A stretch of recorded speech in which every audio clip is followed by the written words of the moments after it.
pagi Bapak Ibu sedang jemaat Tuhan yang ada di rumah di mana saja pagi ini Minggu 10 Mei 2020 kita berjumpa kembali dalam ibadah Minggu pagi. Saya akan menyampaikan firman Tuhan pagi ini kepada jemaat sekalian, dan sebelum itu mari kita bersatu dalam doa. Tuhan Bapa kami di sorga, pagi ini kami sungguh bersyukur karena Engkau telah menyediakan kami satu kesempatan sekali lagi untuk duduk mendengarkan suara Tuhan. Hamba-Mu di tempat yang terpisah dengan anggota jemaat yang ada di rumah masing-masing. Meskipun kami terpisah satu sama lain, tetapi dalam hati, dalam iman kami bersatu. Kami rindu untuk bersekutu, kami rindu memuji-muji, menyembah Tuhan. Kami rindu untuk mendengarkan suara Tuhan. Oleh sebab itu pagi ini Tuhan, Engkau pakai bibir mulut hamba-Mu untuk menyampaikan kebenaran firman Allah bagi jemaat Tuhan. Biarlah firman Tuhan yang akan ditaburkan ini mendapatkan tempat di dalam hati masing-masing jemaat, sehingga mereka bertumbuh di dalam kebenaran firman Tuhan. Dalam nama Yesus Tuhan Allah yang hidup, firman yang hidup, kami mempertaruhkan waktu ini. Dalam nama Yesus kami berdoa. Haleluya. Amin. Sedang jemaat Tuhan sekalian, pagi ini dalam firman Tuhan yang akan kami sampaikan masih di bawah satu tema bulan Mei yang kami para pelayan pikirkan dan tetapkan, yaitu membangun tubuh Kristus atau jemaat. Mengapa kami tentukan tema ini? Karena jujur bahwa setelah berlangsungnya masa pandemi corona ini, kami melihat dari berbagai informasi yang berkembang di media sosial, maupun pemahaman-pemahaman yang berkembang bahwa kami menilai bahwa ada pemahaman yang salah tentang arti bergereja atau berjemaat. Itu sebabnya pagi ini, kalau minggu yang lalu Ibu Manggo sudah menyampaikan tentang arti atau makna berjemaat, maka pagi ini saya akan menyampaikan tentang dasar dari jemaat itu sendiri yang terambil dari kitab Matius pasal 16 ayat 18 dan kitab 1 Korintus 3 ayat 11. Bapak Ibu silakan buka Alkitabnya.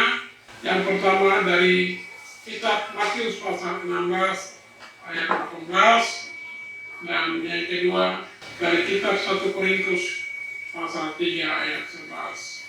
Kalau sudah dapat, pertama-tama saya akan membaca kitab dari Matius 16 ayat 18 dimulai dari ayat yang ke-15. Demikian bunyi firman Tuhan. Lalu Yesus bertanya kepada mereka, maksudnya kepada murid-muridnya, tetapi apa katamu, siapakah aku ini? Maka jawab Simon Petrus, engkau adalah Mesias, anak Allah yang hidup. Kata Yesus kepadanya, berbahagialah engkau Simon bin Yunus, sebab bukan manusia yang menyatakan itu kepadamu, melainkan Bapakku yang di sorga. Dan aku pun berkata kepadamu, engkau adalah Petrus, dan di atas batu karang ini aku akan mendirikan jemaatku, dan Allah maut tidak akan menguasainya. Itu pembacaan yang pertama.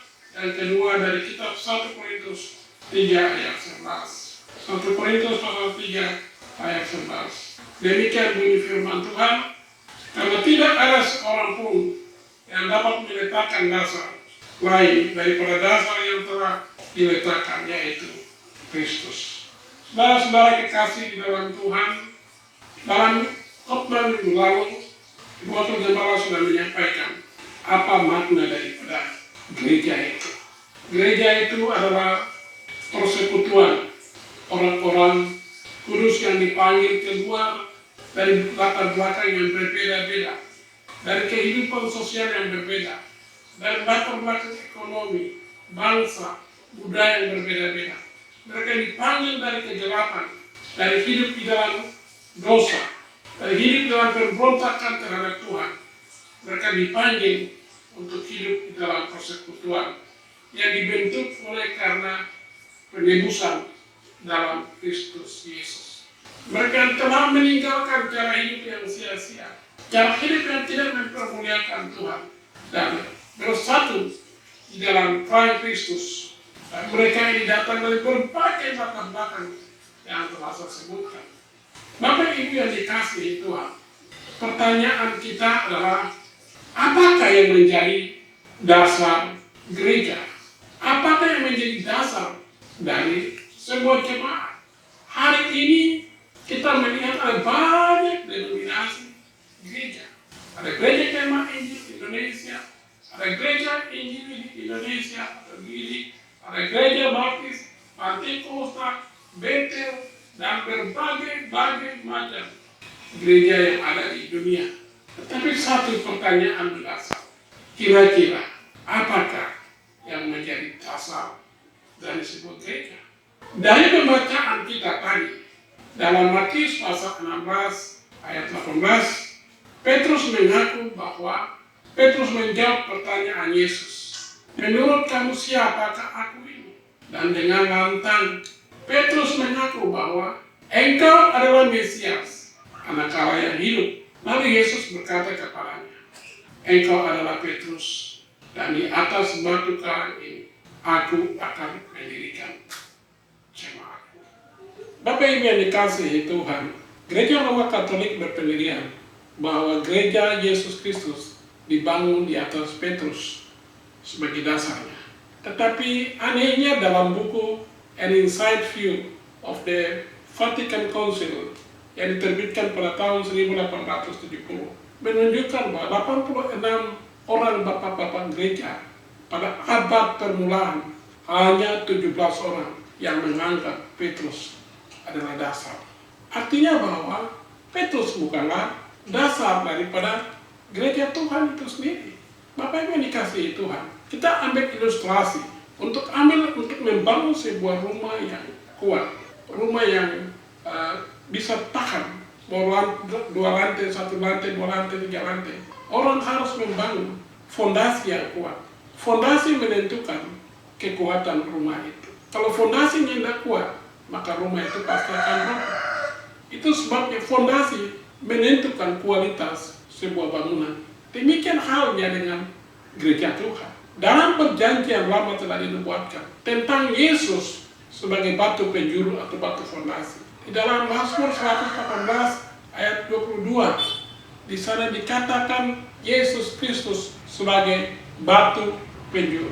Dan ini digenapi di dalam Kisah Para Rasul 4 ayat 12 dan Efesus 2 ayat 20. Dalam kitab Kisah Para Rasul pasal 4 ayat 2 ayat 11 jelas dikatakan bahwa batu yang dibuang oleh para tukang bangunan yaitu telah menjadi batu penjuru, yaitu Yesus Kristus. Bapak Ibu yang dikasihi Tuhan, dalam suratnya kepada jemaat di Efesus maupun di jemaat di Korintus, Rasul Paulus menegaskan bahwa tidak ada dasar lain dari gereja yang selain daripada Yesus Kristus sendiri sebagai dasar yang telah diletakkan oleh para rasul. Hal ini membuktikan bahwa Yesus Kristus adalah dasar dari sebuah gereja. Petrus menyebut Yesus sebagai batu yang hidup, batu penjuru yang mahal. Dalam 1 Petrus 2 ayat 4 dan ayat 6 sampai ayat 7. Yesus Kristus adalah batu yang mahal, batu yang hidup. Itu sebabnya persekutuan orang-orang percaya adalah persekutuan yang hidup karena dasarnya adalah hidup.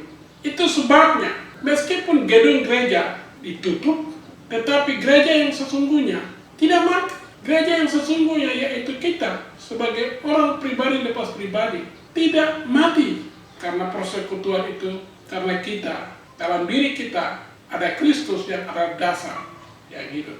Bapak Ibu kekasih dalam Tuhan, kita bisa mendengar dari kesaksian orang-orang Kristen yang ada di negara-negara yang tertutup bagi berita Injil, baik di negara-negara komunis maupun negara-negara yang mayoritasnya bukan orang Kristen, di mana kebebasan beribadah mereka dilarang. Mereka tidak beribadah di dalam gedung-gedung gereja yang mewah. Mereka tidak beribadah dalam satu tempat yang khusus. Mereka kadang bakal sembunyi di dalam goa-goa batu. Mereka bersembunyi di tempat-tempat yang jauh. Mereka beribadah dalam rumah-rumah. Mereka menyembah Tuhan, membaca Alkitab di tempat-tempat yang tertutup, yang tersembunyi. Tetapi pertumbuhan mereka di dalam Tuhan begitu luar biasa. Iman mereka bertumbuh begitu luar biasa. Persekutuan mereka begitu hidup dan menyebar yang luar biasa. Karena apa? Karena Kristus sebagai dasar, batu yang hidup itu telah menjadi dasar dari kehidupan rohani mereka. Mereka tidak tergantung kepada gedung gereja. Pertumbuhan mereka tidak bergantung kepada satu liturgi yang indah dan luar biasa. Pertumbuhan mereka tidak bergantung kepada musik yang lengkap dan luar biasa. Pertumbuhan mereka tidak terletak pada tata ibadah yang lengkap. Tetapi pertumbuhan rohani mereka terjadi karena di dalam diri mereka ada Kristus sebagai dasar yang hidup. Bagaimana dengan kita hari ini? Kalau pertumbuhan kita, kalau kita merasa bahwa hidup kita, persekutuan kita hidup hanya kalau kita ada di gedung gereja, saya mempertanyakan, apakah saudara memiliki Kristus yang adalah dasar dari hidup, dari bangunan itu sendiri? Saya mempertanyakan, apakah saudara sudah seperti Rasul Petrus yang berkata, engkau adalah Mesias, anak Allah yang hidup? Apakah saudara pernah mengakui akan hal itu dan menerima Kristus sebagai batu penjuru di dalam hidup? Kalau itu tidak ada, maka saya bisa mengaku kalau saudara pertumbuhan pun tergantung kepada gedung gereja. Bapak Ibu yang dikasihi Tuhan, perjalanan sejarah Gereja Kemah Injil Indonesia secara nasional kita sudah ada sampai usia ke-96. Secara Sinode Papua kita sudah masuk ke 58 tahun. Dan untuk jemaat Efata, tahun ini kita akan ada ke tahun ke-10. Kenapa sampai hari ini meskipun ada banyak tantangan, ada banyak rintangan, masalah datang bertubi-tubi, tetapi dari tahun ke tahun gereja Tuhan ini tetap eksis, gereja Tuhan ini tetap ada sampai hari ini. Karena dasarnya jelas. Dasar yang kita bangun dalam gereja ini jelas. Dasar yang kita bangun dalam persekutuan kita jelas, yaitu Yesus Kristus sebagai juru selamat, sebagai pengurus, sebagai tabib, dan sebagai raja yang akan datang. Itu dasar yang kuat, dasar yang tidak dapat diombang-ambingkan oleh siapapun. Bapak Ibu yang dikasihi Tuhan, waktu Petrus mengakui Yesus adalah anak Allah yang hidup, dan Yesus katakan kepadanya bahwa aku akan mendirikan jemaat di atas pengakuan itu, Yesus tidak sedang berkata dia akan mendirikan satu lembaga gereja. Yesus tidak katakan dia sedang membangun sebuah organisasi gereja. Tetapi Yesus sedang menegaskan bahwa tubuh Kristus, yaitu gereja saudara dan saya, dibangun di atas dasar pengakuan bahwa Yesus Kristus adalah anak Allah. Bapak Ibu yang kekasih dalam Tuhan, Yesus adalah pendiri tunggal atas gerejanya. Di dalam Yohanes pasal 2 ayat 31 mengatakan bahwa setiap orang yang percaya Yesus adalah pendiri tunggal dari gerejanya. Itu sebabnya tidak boleh ada orang yang mengatakan bahwa dia mendirikan gereja. Tidak boleh ada orang yang berkata bahwa dia yang membangun gereja ini, membangun ini. Tidak boleh. Karena itu dia mencuri kemuliaan Tuhan sebagai pendiri tunggal dari gerejanya. Bapak Ibu yang kasih Tuhan, yang kedua dari kebenaran firman Tuhan pagi ini, orang-orang percaya merupakan batu-batu hidup yang digunakan dalam mendirikan rumah rohani yang dibangun oleh Allah. Sekali lagi, orang percaya, yaitu saudara dan saya, merupakan batu-batu hidup yang digunakan dalam mendirikan rumah rohani yang dibangun oleh Allah. Kita lihat dalam 1 Petrus pasal 2 ayat 5. Kitab 1 Petrus pasal 2 ayat 5 berkata demikian.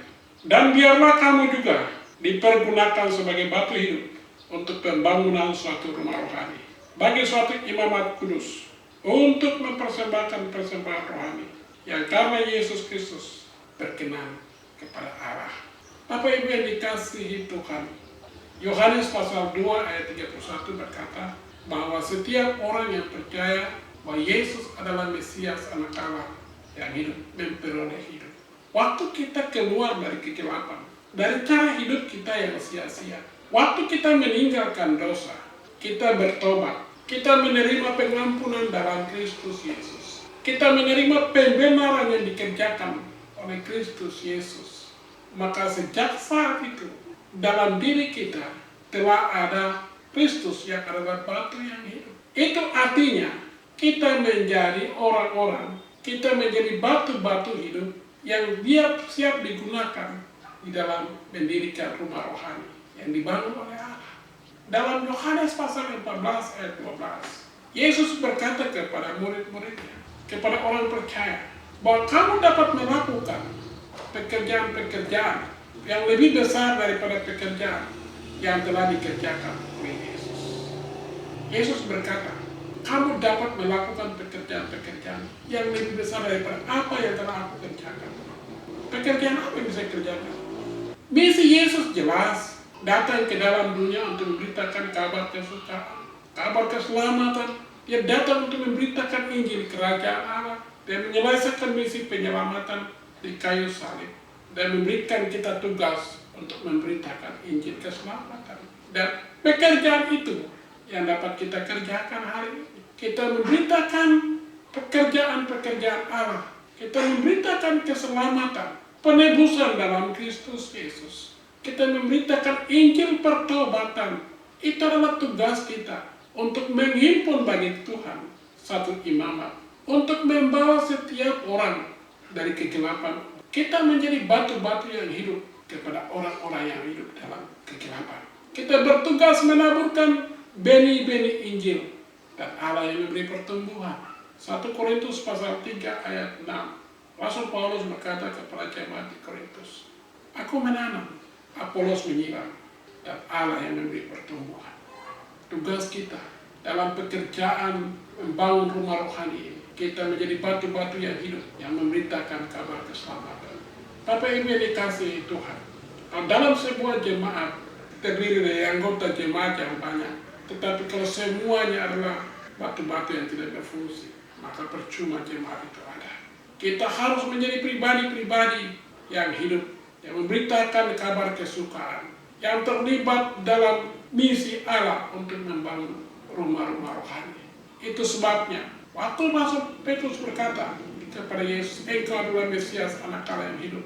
Dan Yesus katakan kepada dia, di atas batu karang ini aku akan mendirikan jemaat. Yesus tidak berkata untuk membangun sebuah gedung gereja atau organisasi gereja. Tetapi Yesus sudah berkata, pengakuan ini, keyakinan ini, dasar ini yaitu Kristus sebagai anak Allah yang hidup, merupakan dasar gereja di mana Yesus akan membangun komunitas orang-orang yang percaya di tengah-tengah dunia untuk memberikan warna tersendiri, untuk membawa pesan keselamatan kepada dunia ini. Bapak Ibu yang dikasihi Tuhan, saya membaca satu buku yang ditulis oleh Insinyur Herdianto. Judul buku itu Gereja Modern Mau Kemanakah Engkau. Dia mengisahkan atau menggambarkan tentang gereja-gereja di Eropa yang sudah ditutup. Gereja-gereja, gedung gereja yang dibangun dengan dana miliaran rupiah hari ini telah ditutup dan telah dijual menjadi restoran, menjadi hotel-hotel, menjadi tempat-tempat hiburan. Mengapa dijual? Karena batu-batu yang hidup, yaitu jemaatnya, orang-orang percaya, sudah tidak ada lagi. Semua telah dipengaruhi oleh dunia ini, oleh humanisme, oleh sekularisme, oleh modernisasi. Mereka telah meninggalkan iman. Orang-orang tua gagal mewariskan nilai-nilai rohani, gagal menjadi batu-batu yang hidup di dalam menyelamatkan anak-anak mereka. Gereja gagal menyelamatkan generasi penerus. Akhirnya gereja menjadi kosong. Gereja tergedung, gereja tanpa umat, tidak ada artinya sama sekali. Itu sebabnya yang harus kita perhatikan hari ini, yang harus kita bangun adalah manusianya sebagai tubuh Kristus, sebagai gereja, sebagai bait Allah. Yang harus kita memberi makan atau makanan rohani adalah kepada manusianya, mulai dari anak-anak sampai kepada orang dewasa. Bapak Ibu yang dikasihi Tuhan, itu sebabnya pagi ini saya mau tekankan sekali lagi, dasar gereja adalah Yesus Kristus. Waktu saudara membuka hati, menerima Yesus, mengakui dia sebagai anak Allah yang hidup, saudara meletakkan dasar yang benar bagi pertumbuhan rohani. Saudara meletakkan dasar yang benar dalam hubungan pribadimu dengan Yesus. Saudara meletakkan satu pribadi sebagai pendiri, pemilik dari gereja, yaitu Anda sendiri, yaitu tubuh, yaitu Kristus Yesus. Kalau Kristus yang saudara taruh sebagai dasar, maka Anda tidak akan pernah diombang-ambingkan oleh berbagai macam ajaran sesat. Hari ini gereja mau tutup karena pandemi corona, itu bukan masalah. Karena gereja sesungguhnya adalah Anda sendiri. Dan Kristus ada di dalam diri Anda. Oleh sebab itu, bangun persekutuan pribadi dengan Tuhan. Persekutuan keluarga. Bangun mesbah keluarga. Tuhan Yesus ada di tengah-tengah saudara. Tuhan mau hari ini saudara tidak bergantung kepada gedung gereja. Gereja penting. Gereja hanya adalah alat, gedung gereja, organisasi. Hanya adalah alat untuk mewujudkan tujuan Kristus. Tapi kalau gereja itu ditutup karena kondisi-kondisi tertentu, Anda jangan menyerah. Karena sesungguhnya Anda adalah gereja itu sendiri. Panggil Yesus. Bangun hubungan pribadi dengan Dia. Dia akan berkata-kata kepada saudara. Dia akan menguatkan saudara. Dia akan memberikan sukacita, damai sejahtera, berkat-berkat kepada hidup saudara. Ini Bapak Ibu dalam Kristus Yesus. Pagi ini, dua hal yang saya sampaikan. Pertama, Yesus Kristus adalah dasar dari gereja itu sendiri. Dasar gereja bukan orang-orang yang memberikan sumbangan, bukan kepada pejabat-pejabat, bukan kepada penguasa-penguasa dunia ini, bukan pendeta, bukan gembala, bukan ketua sinode.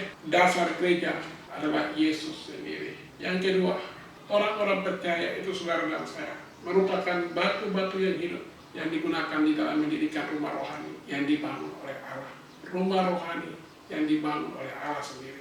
Jadi mari pergunakan hidup saudara untuk menjadi saluran berkat, untuk dipakai oleh Allah untuk membawa orang lain kepada Kristus, masuk dalam persekutuan yang hidup dalam Kristus. Demikian firman Tuhan pagi ini. Tuhan Yesus memberkati. Mari kita berdoa. Terima kasih Yesus Tuhan, karena hamba-Mu telah berhenti menyampaikan firman Tuhan. Kiranya Roh Kudus Engkau meneruskan firman Allah ini, menjelaskannya kepada jemaat yang mendengarkan melalui saluran ini. Kuduskan firman-Mu, kuduskan kami semua dan berkati kami semua. Dalam nama Yesus Tuhan, kami berdoa dan mengucap syukur. Haleluya. Amin.